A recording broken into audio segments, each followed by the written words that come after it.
अभूतपूर्व असा मोर्चा बीडमध्ये झाला। यापूर्वी बीडमध्ये मोर्चे अनेक झाले, पण अशा कुठल्या तरी एका मागणीसाठी मला वाटतं मागच्या अनेक वर्षाच्या इतिहासामध्ये पहिल्यांदा इतक्या मोठ्या प्रमाणामध्ये लोक जमा झाले होते। यस, हे पहा, आजचा मोर्चा हा सर्व घटकांनी त्या ठिकाणी पुकारलेला होता। कोणतेही आमदार खासदार कोणाचा मोर्चा नव्हता, कोणत्या पक्षाचा मोर्चा नव्हता। परंतु तुम्ही चित्र पाहिलं ना, बीड जिल्हा किती जागरूक येते। आज का कोणाला गाडी दिली का, कोणी घोडे दिले का, कोणी कोणाला डिझेल दिलंय का, असली काहीही सोय कोणीच काय केलेलं नाही। फक्त आम्ही म्हणलं बाबा आम्ही सामील होणार, कारण जनतेचा क्षोभ जो आहे तो प्रचंड आहे, असंतोष आहे लोकांच्या मनामध्ये, आणि ते राग काढण्यासाठी ते लोक इथं आलेले। आणि जर आम्ही तिथं हजर नसतो झालो तर उद्याच्याला ज्यांनी मतं दिली त्यांनी जर जोडाबिडा फेकून मारला तर काय करायचं। यापूर्वी शरद जोशी साहेबांना खरंच एका शेतकऱ्यांनी खेटरांनी मारलं होतं, तसं आम्हाला सुद्धा खेटर खावे लागले असते। म्हणून खेटर लोकांचे खायचे नको म्हणून आम्ही या ठिकाणी मोर्चामध्ये सामील झालो। आणि हा जनतेचा मोर्चा होता, लोकांचा मोर्चा होता। आणि बीड जिल्हा हा अतिशय जागरूक जिल्हा आहे। बीड जिल्हा हा सेन्सिटिव्ह जिल्हा आहे, आणि चुकीचं किंवा खोटं या जिल्ह्याला पटत नाही। ज्या निर्दयीपणे, निष्ठुरपणे, अमानवीपणे त्या लोकांनी संतोषची जी निर्घुण हत्या केलेली आहे, ती हत्या हा विषय लोकांना पटत नाही आहे, आणि ते अजून अटक होत नाहीत, म्हणून जास्त संख्येने लोक चिडून या ठिकाणी येत आहेत। पण अण्णा, आपण म्हणजे मुख्यमंत्र्यांचं भाषण ऐकलं, अनेक वेळा मुख्यमंत्री त्या संदर्भात सिरियस असल्याचं कळतं, पण मग काय होतंय? 19 दिवस झाले लोकांना तोच प्रश्न पडतोय। एकीकडे मुख्यमंत्री म्हणतात की आम्ही त्यांना सोडणार नाही। मुख्यमंत्र्यांचं स्टेटमेंट आहे, मी कोणालाही याच्यात सोडणार नाही, परंतु आता जे आहे त्याचं कारण आहेत काही। सुरुवातीला ही केस CID कडे गेली, डिक्लेअर झाली।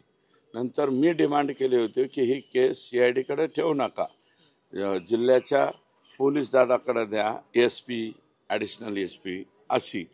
परंतु CM साहेब म्हणले, अण्णा म्हणजे मला अण्णा म्हणतात, सुरेश ही केस आता बदलाबदली केल्यावर लोकांच्या मध्ये विनाकारण मेसेज जाईल चुकीचा, त्याच्यापेक्षा तुझी नंतरची सभागृहातली मागणी काय तर IG लेवलचा अधिकारी असावा।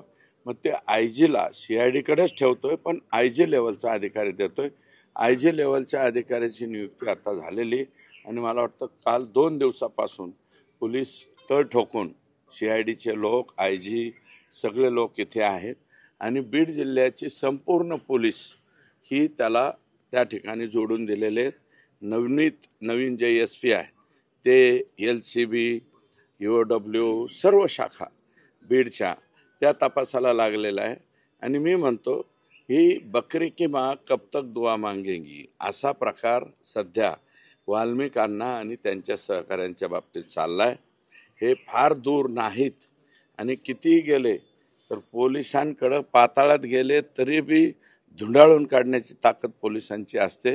फक्त याला विलंब होतोय, म्हणून लोकांना वाटतंय की बाबा यांना विलंब नाही झाला पाहिजे। हा विलंब सुद्धा सहन व्हायना लोकांना, त्याच्यामुळे एवढ्या मोठ्या संख्येने तुम्ही बघा, जिल्हाधिकारी कार्यालयापासून छत्रपती शिवाजी राजांच्या पुतळ्यापर्यंत माणूसच बसायला जागा नाही, इतके माणसं आले। बरं, आम्ही पुढारी लोकांनी एवढी माणसं आणायची म्हणल्यावर लय लांब सोय गेली असती। कोणाची सोय नाही, कोणाला कोणी गाडी दिलेली नाही, कोणाचं डिझेल टाकलेलं नाही, काही नाही, तरी एवढ्या मोठ्या संख्येने लोक येतात।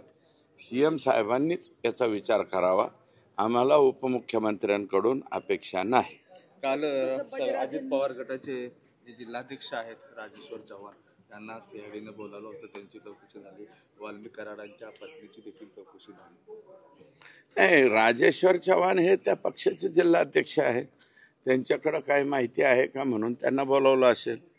त्यांच्या सौभाग्यवती जे आहेत त्या माऊलीला बोलावून काय होणार, तिला काय बिचारीला आम्ही जरी त्या वाल्मिक कराडांच्या सौभाग्यवती असल्या तरी त्या आदरणीय आहेत, त्यांना बोलावून काय होणार, त्यांना काय माहिती असणार ते।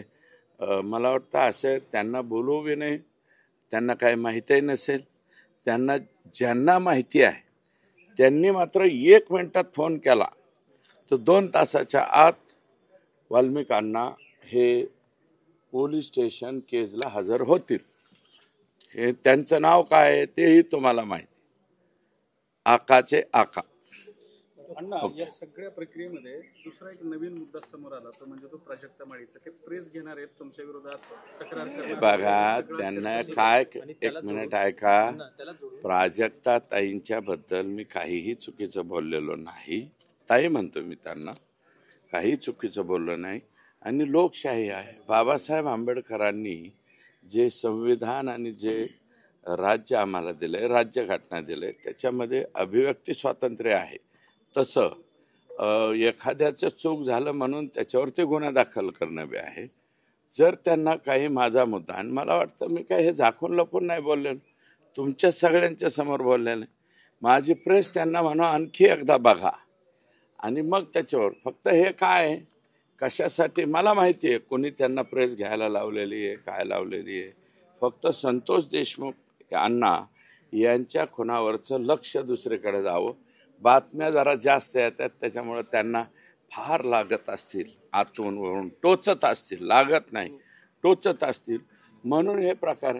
आणि त्यांची प्रेस होण्याच्या आधीच सांगतो, जे काही त्या तक्रार करतील त्या तक्रारीला सामोरं जायची माझी तयारी आहे. तुमचं नेमकं वाक्य काय होतं, त्याचं तुम्ही समर्थन कसं करता? मी 100% समर्थन करतो. माझं वाक्य कुठं चुकलेलं नाही.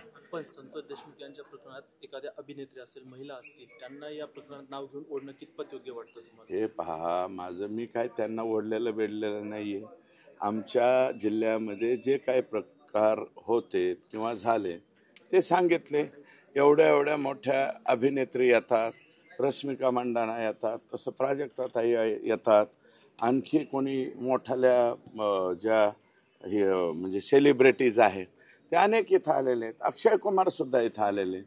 पंकजाताईंनी आणले होते एकदा अक्षय कुमार. पण अक्षय कुमारांचं येणं फायदेशीर झालं होतं.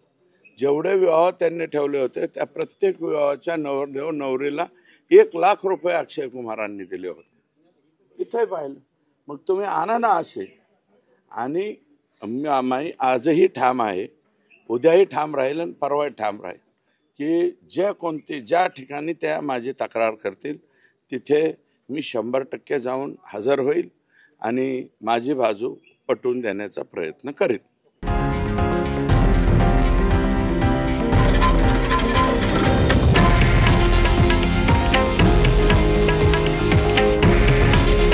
हे आहे देशातील नंबर 1 न्यूज नेटवर्क आणि आपण पाहत आहात TV9 मराठी. काळजी तुमची, हित महाराष्ट्राचं.